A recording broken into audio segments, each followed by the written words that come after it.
Hello, Galaxy. I'm Chris Pirillo, and this is my view in fewer than two. Do you have an iPhone?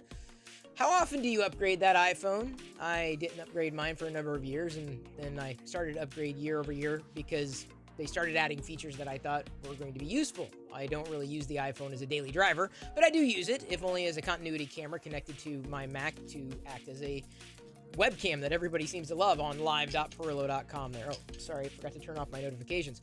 Not on an iPhone. The reason I'm asking you about this pattern of yours is because allegedly the next iPhone or series of iPhones, or at least a certain set of the series of iPhones that is forthcoming, may very well be $100 more expensive than their previous counterparts. So are you willing to spend $100 more on your next iPhone than what you might have spent in, let's say, recent years prior?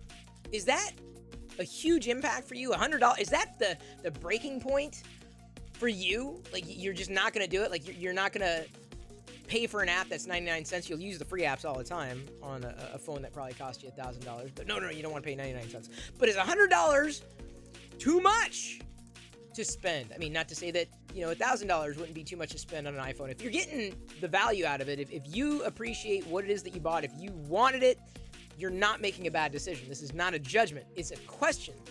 Is that $100 more threshold, this inflation that seems to be going around, it's an epidemic, is that too much? Is that going to stop you in your tracks? Are you going to go with a lesser iPhone? Are you going to not upgrade where you would have prior? Does this really impact you all that much if you're, let's say, paying on a monthly basis? What's your situation? What are you going to do if it happens to be that it's $100 more than it would have been?